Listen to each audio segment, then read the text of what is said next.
Hello, hello, hello, everybody, and welcome. This is your girl Retro Star. We are back again with some Rescue the Embassy mission. We are now back for the highest settings that they can go. This is the Commander, Operation Jupiter Commander. This is the absolute highest that we can go. I promised you guys that I was going to do it on the hardest settings, and this is it. Wow, what a difference does it make when you put it on the hardest settings. This game is a port from the PC version of a game called Hostages. It came out on different PC platforms. One being Amiga, Commodore 64, so on and so forth. Came out in 1989, from 88 to 89. Yes, this is definitely a force to be reckoned with. Really frustrating, but I landed it. I definitely landed it, and here is the run, everyone. I hope you guys enjoying these runs. I've been gone for a little bit. But of course that doesn't stop me from doing runs, guys. I don't stop playing games because I'm not online. I'm going to the game playing, and the no death running goes on and on and on and on, whether I'm online or not.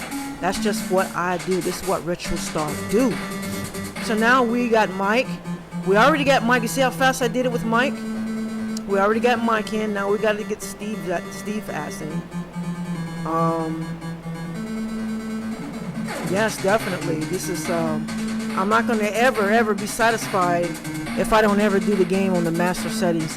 You never master a game unless you beat it at its finest and at its highest. So this is the master settings for the NBC Rescue the Embassy mission for the NES 1989 from Kimco. Yeah, this game here was introduced to me by Rudy Chavez. He said that, hey, I know a game that you could probably do a no death run in, and it's a pretty fast game and a pretty fun game. He introduced me to this game, and I've been addicted to the game ever since, and been doing runs on it.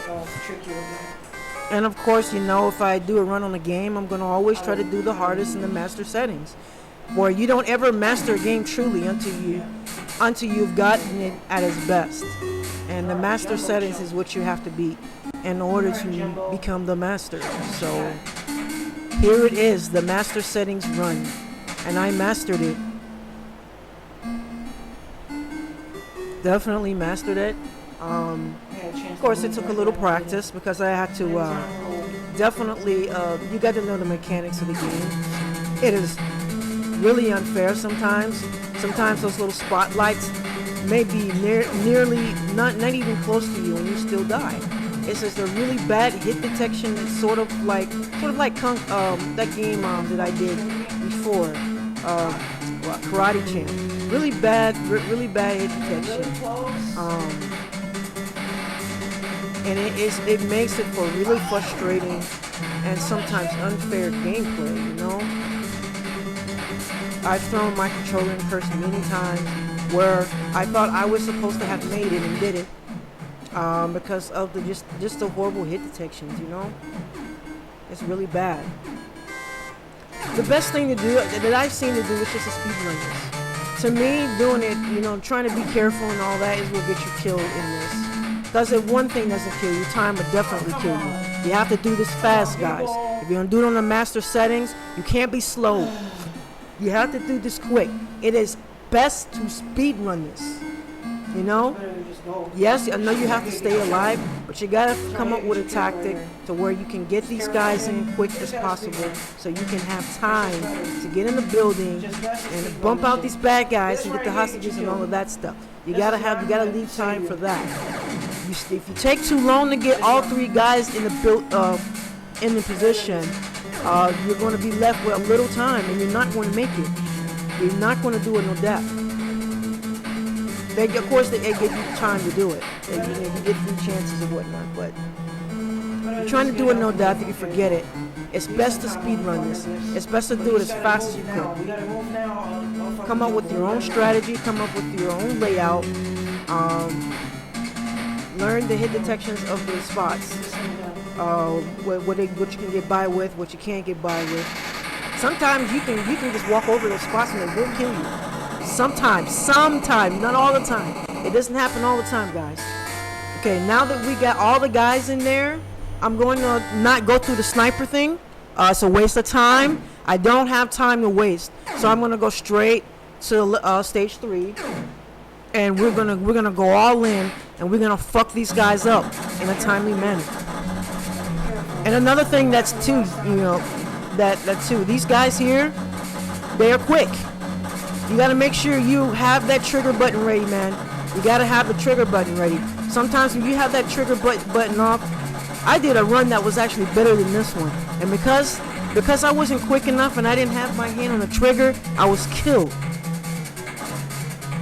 So you gotta be ready. These guys are gonna randomly pop up because you can't see them they are not visible. Since you're on the highest level, they're not visible on the map. So you gotta play it by ear, and you gotta always have that trigger ready. So it's best to just stay shooting all the time. Shoot. Don't stop shooting. They will appear out of nowhere like a fucking ghost and try to shoot you. So you gotta shoot all the time. Shooting all the time is what's going to get you the win. I lost a good run because I was not shooting all the time. Being on the highest level, they're going to get you. They're going to definitely try to get you, and they will hit you if you're not ready. They will get you, and it only takes one hit. They pop up out of nowhere. You see how they disappear like ninjas? These guys appear, you can't see them coming, you don't know where they're coming from. They're just gonna appear in front of you, so it's best to be ready, have that trigger finger already on the trigger, firing randomly, bumping out these guys as fast as possible. To me, it's just good to just shoot because they're gonna come out of nowhere. And you wanna be able to shoot them down as fast as possible because time is an essence here, and time is not going to wait. And if you do not get these guys out of there, by the time the clock goes down, you're going to lose a life.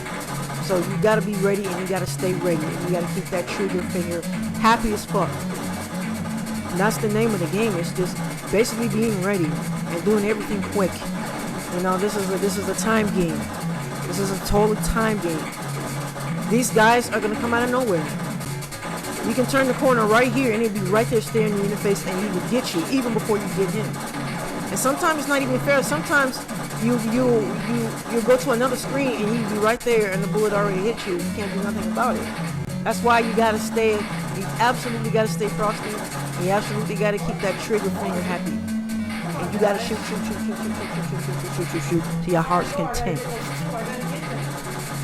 As you can see, when you get down into the ones, they're like a ghost. They disappear. You don't know where they're at. You don't know where they're gonna pop up. They can pop up behind you. They can pop up in front of you. You don't know where they are. That's what's scary about this. You don't know where they are, so be ready for these fools. Be ready for these fools. I recommend you just keep your trigger finger happy and just shoot like Rambo. This is not a sneak mission anymore. You're going in guns blazing, so you gotta have those guns ready. You gotta be like Rambo up in there. As you can see how they're jumping from floor to floor. Now we're going down to the floor. This is where these guys are gonna be constantly. Usually on the first floor, they're gonna come at you in groves. So you gotta be ready to go. Probably about 8 or 9 of them out in the first wave. The first time you get there, first corner you touch, they're gonna be right there waiting for you, and they're gonna try to ambush you. So just keep shooting. You can stay in one spot, and they'll come to you. It's best to have them come to you because you don't know where they are. You can't see them. You let them come to you. That's better. And they'll just keep coming. They'll take turns getting shot, and as long as they keep coming, you can keep killing them, and because that clock is going to keep ticking. And the more you kill, the better off you're gonna be able to beat it in a timely manner. See, I'm already down to 2 men. That last man was absolutely trying to hide from me. Already down to already down to a minute and 40 seconds on the clock. So now I gotta find him. If I don't find him, that clock will turn. The clock can count down, and and it's gonna ruin my no death run. So I gotta find his ass. I gotta find his motherfucker. You gotta find. Sometimes you gotta go on a hunt for these guys. If they don't come to you, you gotta go looking for them, because you know what? Time is not gonna wait for you. So you gotta go and look for these. You gotta go and look for him. All right, that's it. That's the no death run. I finally found the niche, and I defeated the master settings on the Rescue the Embassy mission for the NES 1989. A great game. I'm definitely gonna do the Amiga version of this game, which is really quite nice. I'm gonna do the original version of this game, so stay tuned for that, guys. Stay tuned for that special video. This is your girl Retrostar. I'm gonna keep the no death runs coming, whether I'm online or not, guys. I'm still steady playing and doing no death runs. So when I get back online, I'm gonna have a lot of no death runs for you guys to view and you guys to see. So stay tuned for that, guys. And I hope y'all enjoy all these no death runs and all of these videos that I've been putting out. And the best is yet to come, guys.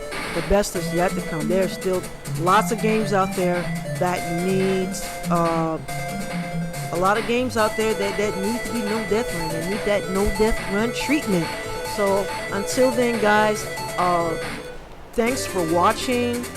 This is your girl Retrostar, and I'm signing out. Keep it fucking retro, guys. Keep it fucking retro. Stay safe, and everyone have a great day. Goodbye, and keep it retro.